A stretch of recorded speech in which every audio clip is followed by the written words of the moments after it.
In the early morning hours of December 12, 1988, what seemed to be another ordinary evening in Central Division turned out to be one that would change the Los Angeles Police Department forever.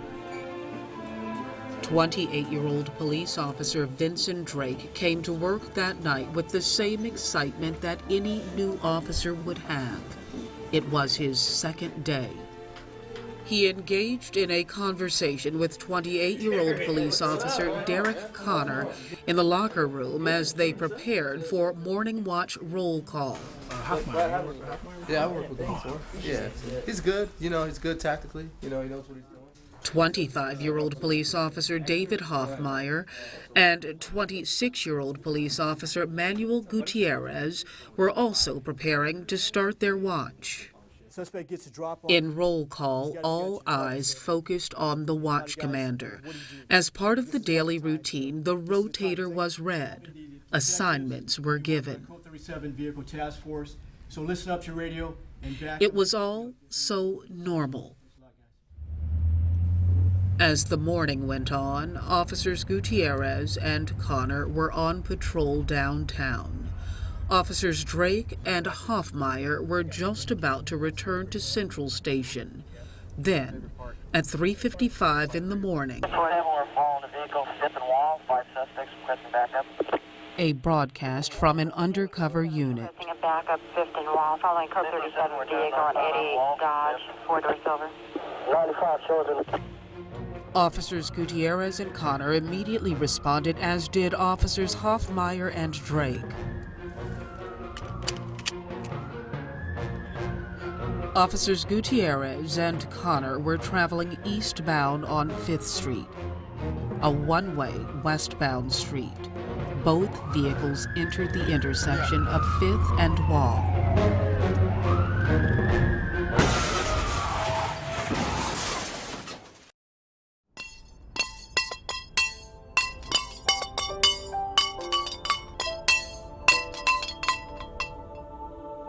The force of the impact sent Officer Gutierrez and Connor's vehicle into a light pole. One officer was thrown from the car, the other partially ejected. Officer Hoffmeyer and Drake's vehicle landed in a nearby construction ditch 20 feet deep. This traffic collision, which marks the worst in LAPD's history, will forever be known as 5th and Wall.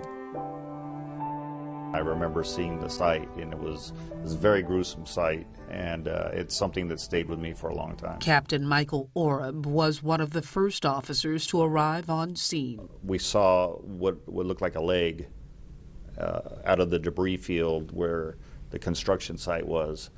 One of the officers' badges, I remember, was about a block from the traffic accident scene.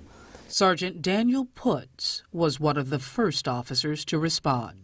There was a pair of uniform boots, and the boots were laced up, and they were still at the car. And I remember seeing them and thinking, oh my gosh, is there feet in these things?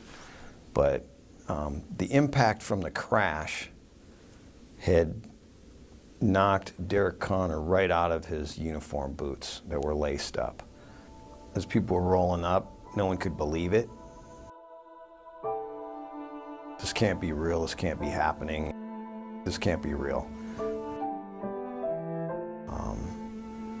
But it was real. It was very devastating. I rolled up to that scene. I felt like someone had punched me in the stomach. When I saw my friends and my fellow officers in uniform, I saw their bodies at the scene. I mean, it hurt bad. We need a fire department at 5th and Wall. We've got 2 cars on fire. Z99, we're going to need a sergeant. We've got a police car involved in an accident. INS officer needs help. 5th and Wall. Officer trapped in vehicle at TA. We were on Wall Street heading northbound Wall Street. Vincent Drake, the only officer to survive the crash. We were right by the signal right by the station on the side of the street. And at that time, when we got the call, I figured that we were possibly going to punch it. And before then, we were only going maybe about 10, maybe 5 to 10 miles an hour, very, very slow. And, you know, back then when we were patrolling, and it was even when I came out and did my ride along, most officers did not wear their safety belts at slower speeds, you know. And at that point, I just figured that we were getting ready to hit it. So I just snapped my safety belt on. The light was green. And I remember recording in my log the call and thought we were going to hit it. And then the next thing I know, I was waking up. Chaos and confusion surrounded the smoky wreckage of both cars. It's a rush because it's LAPD and they're like our brothers and sisters. Los Angeles Fire Captain Glenn Ames. And we came around a corner and it almost looked like a disaster zone in the intersection. I saw the Manny's black and white up against a pole there in the intersection, and it had major damage, so I knew right then that it was a traffic accident. But we didn't know what happened or who he'd hit or if it was a solo vehicle accident. We weren't sure when we rolled up. And as we came off the rig, someone's pointing down in a hole, which we couldn't see it, and there's a police car down in a trench, which was the footing for the new LA mission. I remember waking up, it was pitch black in the ditch, and I was trying to climb out of the car, and I was yelling for help. When Vincent Drake climbed out of the car, he was very slow. I remember it just like he was in slow motion coming up out of the car. And I just always remember that. I mean, it was almost like a ghost or something. As Officer Drake was rushed to the hospital, crews worked furiously to extricate his partner, Officer Hoffmeyer. The car was on its side, and he was also pinned between the door and the foot pedal. So I, in turn, held the apparatus operator at the time by his feet as he was able to get down and maneuver his way down over to the passenger side of the vehicle and then work his extremities free from the entanglement. At the same time, another team was working on the other patrol vehicle. The debris is still shooting up in the air, cars smoking, and as we get closer to the car, the doors are sprung and we see an officer laying out, partially in, partially out of the car, and his leg is pinned in at the shotgun rack inside the car. The car is pretty much obliterated. It's in pieces. It looks like it's bent at the center of the vehicle. And so my partner and I, we saw that the officer, who we couldn't even recognize at the time, was in very serious condition. I went inside the police vehicle, was able to unlace his boot so we could get him out of the car. I knew that Manny was working with a partner that night, and I believed it was Derek, and he wasn't anywhere to be seen near the car, and we found his body up under some plywood. That officer was Derek Connor. It was too late to save him. Meanwhile, Officer Drake slowly pieced together what happened. I was asking the officer what hit us, who hit us, and he finally told me that another black and white had collided with us. And so I asked him, I said, well, how's my partner? And he didn't say anything. I said, well, how are the other officers? I said, who were the other officers? And he said, well, Gutierrez, and I didn't know who Gutierrez was at the time. And then he said, Derek and Connor. And I said, well, how are they? And he just shook his head like, you know, they didn't make it. And at that point, it just kind of hit me. The rescue effort soon turned into recovery. Responders worked frantically for hours. In the end, David Hoffmeyer and Derek Connor were removed. Both died of massive head injuries at the scene. Doctors tried to save Manuel Gutierrez, but he later died. Officer Drake's mother vividly recalls being told what happened. I saw the black and white car, and it had parked in front of my house. And I saw him slowly walk up my stairs. And I really began to pray. I said, "Dear God, please spare my son. Please let him be okay."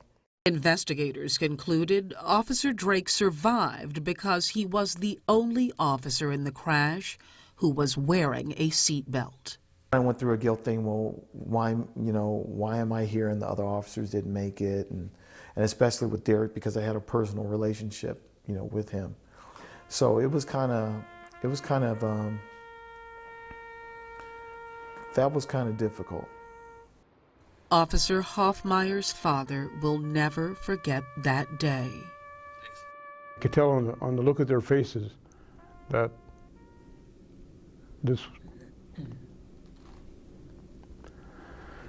it wasn't good news. Mr. Hoffmeyer has two other sons who joined the LAPD in the years following the accident.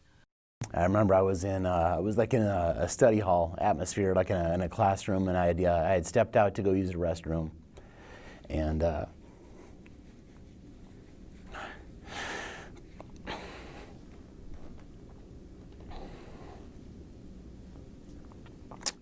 when I came out of the bathroom, the principal of the high school was waiting there for me, and he told me that he wanted me to come with him. And initially I thought I was in trouble, and I was like thinking, man, what did I do? Did I do something here? I was like, I didn't get in a whole lot of trouble in high school, and I was like thinking to myself, man, what's going on?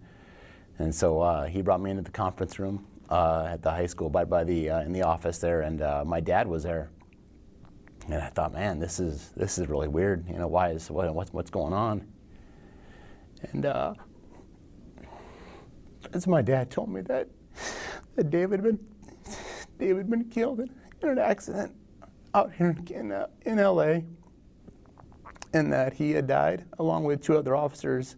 Officer Hoffmeyer's mother recalls the last time she saw her son. I said, "Dave, the next time I see you, you're going to be a dad."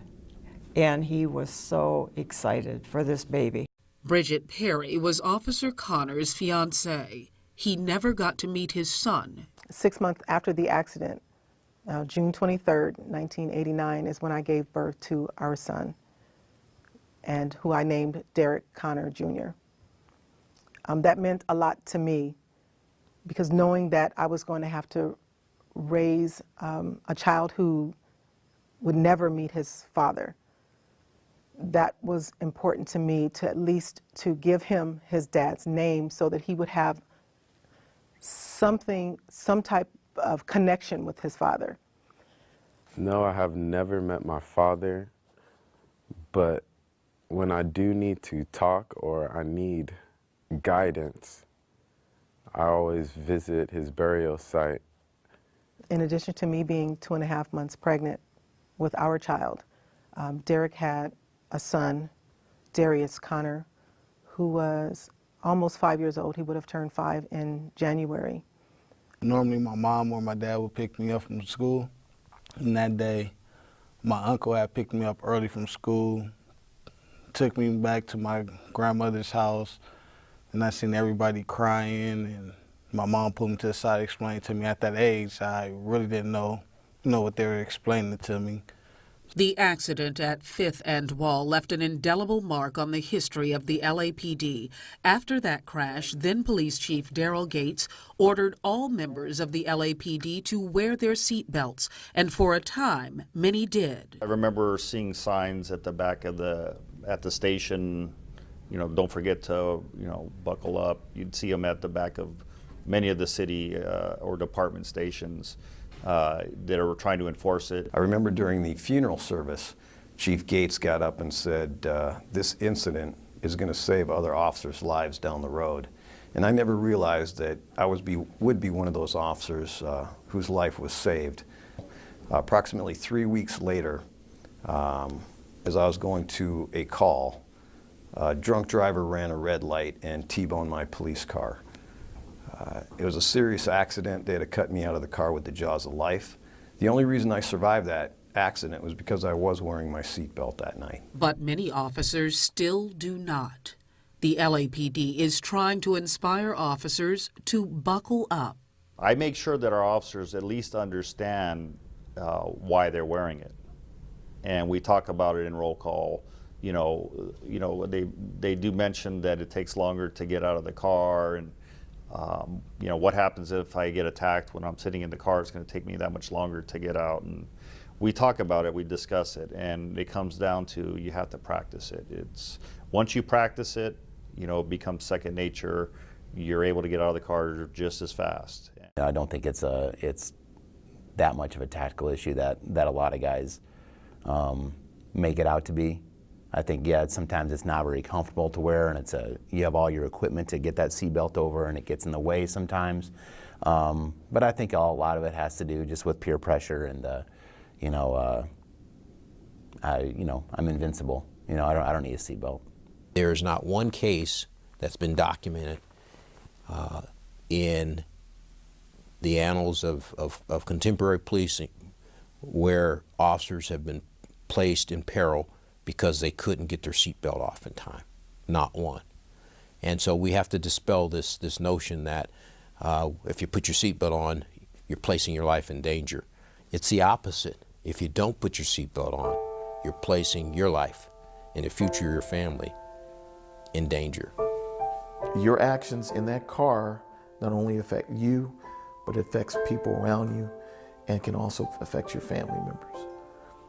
Officer Drake retired from the LAPD in 2013. He values spending time with his daughter. I thank God for making my dad choose to wear his seatbelt, because if he didn't, I don't know if he would have made it or not, and I wouldn't be here this very day or this very moment. There's a greater likelihood of surviving any kind of collision with your seatbelt on. And you don't want to look at it from my perspective where I've lost a good friend.